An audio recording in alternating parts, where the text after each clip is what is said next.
ጄሪ በድጋሚ መታ አምናንን አናግረዋለች። አምናንም የፈለገችው እንድታደርግ ነግሯታል። አምናን እህት ጄሪን እያቀረበቻት ነው። አክስት ተብዬዋ ግን እንድትጠነቀቅ ነግራታለች።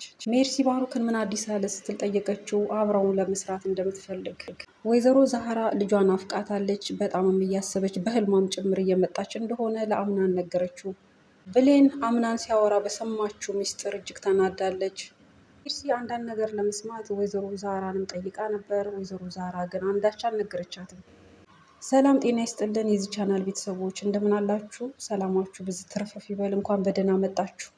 እነሆ ዛሬ በድር ድራማ መተናል። አብራችሁን ቆይታ ታደርጉ ዘንድም በአክብሮት ጋብዘናል። ለቻናሉ አዲስ ከሆናችሁም ሰብስክራይብ ማድረግ እንዳትረሱ፣ ቤተሰብ እንድትሆኑን ሰብስክራይብ በማድረግ ቪዲዮን ከወደዳችሁ ላይክ በማድረግ ሼርን በማድረግ ሀሳብ አስተያየታችሁን በኮሜንት በማስቀመጥ መወያየት እንችላለን። የድር ድራማ እንግዲህ በዚህ ክፍል እንደተመለከት ነው ማለትም ከባለፈው ክፍል በመጨረሻ ቀጥሎ እንዳየ ነው አምናን ለወይዘሮ ዛህራ ታማ በተቀመጠችበት መኝታ ክፍሏ ገብቶ ሀሳቡን የጨነቀውን ነገር የሰማውን ነገር አማክሯታል። ይህም እንግዲህ ጄሪ ከቆይታ በኋላ እንደገና መታ አርግዣለሁ ልጅህ በሆዴ አለ ስትል የነገረችውን እናም ወይዘሮ ዛህራም ይህንን ሰምታ እንግዲህ ለእሷም ይህ ነገር አዲስ በመሆኑ እጅግ ደንግጣለች። በዚህ ሂደት ላይ እያሉ እንግዲህ ብሌን በር ላይ ሆና እየሰማች ነበር። እናም በሩን ከፍታ ዘልቃ በመግባት ምንድን ነው የሰማሁት ስትል እናም ደግሞ ለምንስ ደበከኝ ስትል ተቆጥተዋለች። በዛም ስሜት ውስጥ ተበሳጭታ ወደታች ወርዳለች። ታች ባሩክ ነበር። እናም ምን እንደሆነች ፊቷንም አይቶ ያው የሆነ ስሜቷ ተለዋውጧል። ተናደች ይመስላል እና የሆነችውን ነገር ጠይቋታል። እሷም ከዚህ ቀደም ያው እንደ መረጋጋትን ብላ የተረጋጋ መልስ ለመስጠት ትሞክራለች። አሁን ግን ምንም እንዳልሆነች በቁጣ ነው እየመለሰችለት። እናም ብቻዋን መሆን እንደምትፈልግ ጭምር አክላ ነግራው እሱም እሺ ሲል ትቷታል። እንግዲህ ብሌን በሰማችው ነገር እጅግ ነው እየተናደደችው። የሰማችው ነገር እንዳለ ሆኖ ደግሞ ይበልጥ ያናደዳት እንግዲህ አምናን መደበቁ ነው።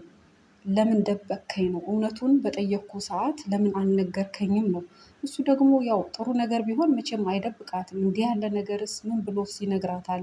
እናም ያ ነገር ለራሱ እሱንም አስጨንቆታል። ለእሷም ደግሞ ነግሮ ምንም እንግዲህ መፍትሄ የሚያስገኝ ነገር አይደለም እና ለእሷ ተናግሮ ማስጨነቅ ወይም እንድትከፋ ማድረግ ካለመፈለጉ ነው።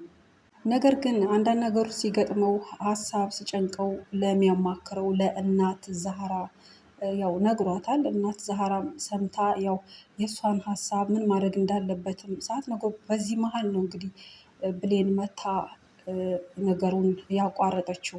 ሌላው ወይዘሮ ዛህራ እጅግ በመጨነቅ ውስጥ ናት። በጣምም እያሰበች እንግዲህ የጠፋችው ልጇ በሀሳቧ እየመጣችባት በጣም ተጨንቃለች።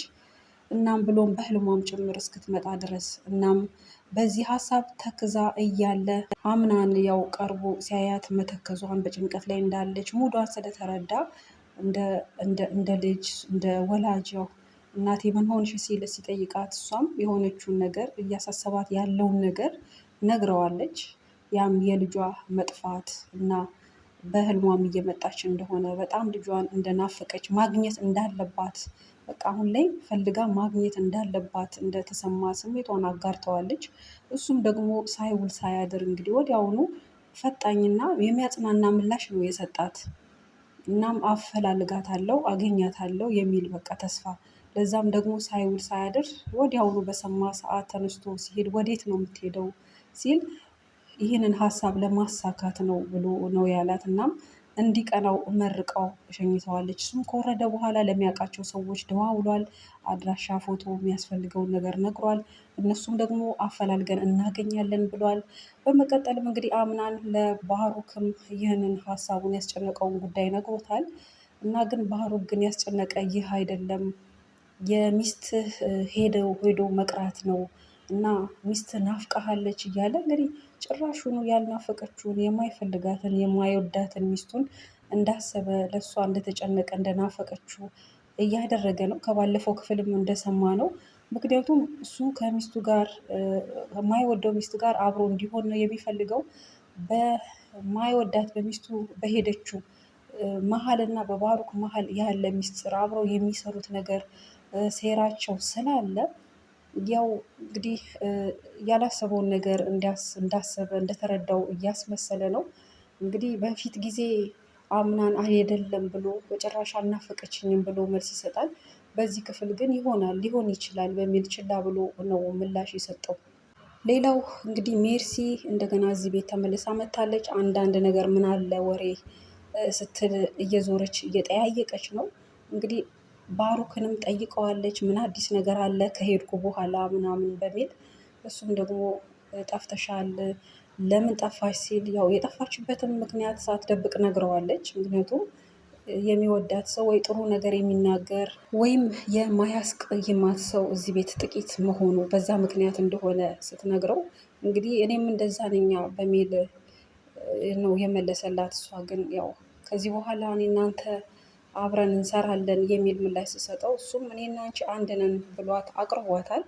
እንግዲህ የተፈጠረውን ነገርም ነግሯታል። በዛ አጋጣሚ ወይዘሮ ማለትም እናት ዛህራ ልጇ ስለጠፋች የልጇ መጥፋት እጅግ ስላስጨነቃት እና ለማግኘት ለማፈላለግ እንዳሰበች ይህንን ሂደት ስትናገር ይቺው እንግዲህ ሜርሲ ስለሰማች ወዲያውኑ እንግዲህ ደውላ ይችን የምትፈልገውን ሰው አፈላልጋችሁ አግኝታችሁ አስወግዷት የሚል ትዕዛዝ አውጥታለች። እንግዲህ በዚህ ልክ ወይዘሮ ዛህራን ትጠላታለች ማለት ነው። ሌሎቹ ግን እንግዲህ እንደተመለከትነው ብሌንም ብትሆን አምናንም ቢሆን እንግዲህ ለወይዘሮ ዛህራ ያላቸው ፍቅር ልዩ ነው። በጣም ነው የሚወዷት፣ እንደ እናት ነው የሚያዩዋት። በዛ ቤት ያለችውም እንግዲህ አያታቸውን ብትሆን ለወይዘሮ ዛህራ ሁሉም ያላቸው ፍቅር ልዩ ነው። እቺ ሜርሲ ግን እንግዲህ አሁንም መታ ስታናግራት በእርግጥ ወይዘሮ ዛህራም ጥሩ ምላሽ አልሰጠቻትም፣ ልታወራትም አልፈለገችም። ምክንያቱም ስለምታውቃትም ነው። ሆኖም ግን ይህንን ሀሳቧን ወይ ያስጨነቃትን ጉዳይ የሆነችውን ነገር ብትነግራትም ከእሷ መፍትሄ ስለማታገኝ ነው። እሷም ዞር ብላ ከባሩክ ስለሰማች ወዲያውኑ ደውላ ከተገኘች እንድትወገድ ብላ ተናግራለች። እንዳለችው ይሳካላት ይሆን?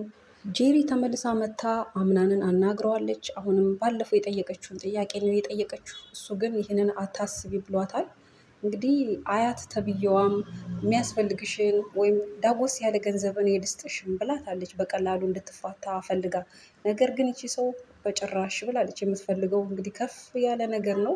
ያንንም ለአምናን ነግረዋለች። እሱ ግን በጭራሽ ይህን አታስቢ ብሏታል። እንደማታገኝም ነግሯታል። እሷ ግን እንግዲህ በሆዴ ልጅ አለ ስትል በዛም የተነሳ ግማሽ በግማሽ የሚያስተዳድረውን ንብረት በሙሉ ለእኔ እንግዲህ ይገባል ነው የምትለው። እሱ ግን በጭራሽ ብሏል። ያው እሷን መያዣ ያደረገችው ወይ ደግሞ ልጁ በሆዷ ስላለ ነው ይህንንም እንድትናገር ድፍረት የሆናት። ለዛም ደግሞ ካላመንክ እንግዲህ አስመርምር፣ ማስመርመር ትችላለህ፣ ዲኤንኤ የሚባል ነገር አለ ብለዋለች በባለፈው ክፍል። እሱ ግን ያን ሁሉ ማድረግ አልፈለገም። በዚህ ክፍልም እንደገና መታ የሀሳብ ለውጥ ካለ ምን አስበሃል ስትል ስትጠይቀው ምንም የተለወጠ የሚያስበው ነገር እንደሌለና የፈለገችውን ነገር ማድረግ እንደምትችል ነውም እንግዲህ ምላሹን የሰጣት። በዚህ መሀል አምናንና ብሌን እንግዲህ ትንሽ ያው ተኮራርፈዋል። ምክንያቱም ብሌን ያው በዚህ ልክ እየወደደችው ብዙ ፈተናዎችንም ደግሞ አብረው እያሳለፉ ያው ሳይደባበቁን፣ አሁን ግን ይህንን ነገር ስለደበቃት ነው አንድም ያኮረፈችው። ሆኖም ግን ቀርበው እየተነጋገሩ እያለ ለምንስ ደበከኝ በሰዓቱ ለምን አልነገርከኝም ስትል እያለ እሱም ምክንያቱን አስረድቷት እያለ እንዲሁም ደግሞ እያጽናናት አቅፏት እያለም በዛ ሂደት አክስት ተብዬዋ ገብታ አይታቸዋለች። እና ብሌንንም ምን ልትሰሪ እዚህ መጣች ስትልም ተቆጥታለች። ብሌንም እሷን ስታይ በጣም ነው የደነገጠችው። እናም ተነስታ ያው አውሩ እናንተ አንዳንድ ነገሮችን ለማውራት ነው የመጣሁት ብላ ተነስታ ትታ ሄዳለች። ያው አምናንንም ስትጠይቀው አምናንም ፈራ ተባ እያለ የሆነ ሀሳብ ዲስከርስ ለማድረግ እንደመጣች አይነት ነው ምላሽ የሰጠው። እሷም እንግዲህ ከስር እስከ ላይ አይታው ገላምጣው ትታው ወጥታለች። እንግዲህ እየተከታተለቻቸው ነው። ይህችም ሰው በቤት እስካለች ድረስ አምናንና ብሌን አንድ ላይ ሲሆኑ የእነሱን አብሮነት ወይ እንዲህ መቀራረብን አትፈልግም። ምክንያቱም የታጨች እስከሆነች ድረስ አርፋ እንድትቀመጥ ነው። ባለፈው በፕሮግራሙ ላይ እንግዲህ ደስተኛ ካልሆኑ ሰዎች አንዷ ናት ይቺ አክስት ተብዬዋል። በአጠቃላይ እንግዲህ ይህ ክፍል የዳሰሰው ይህ ነው። ቀጣዩስ ክፍል ምን ይዞልን ይመጣ ይሆን? እናንተስ በዚህ ክፍል ያላችሁ ሀሳብ አስተያየት ምንድን ነው? ጻፉልን። በሌላ እስከምንገናኝ ደህና ሁኑ። ባይ ባይ።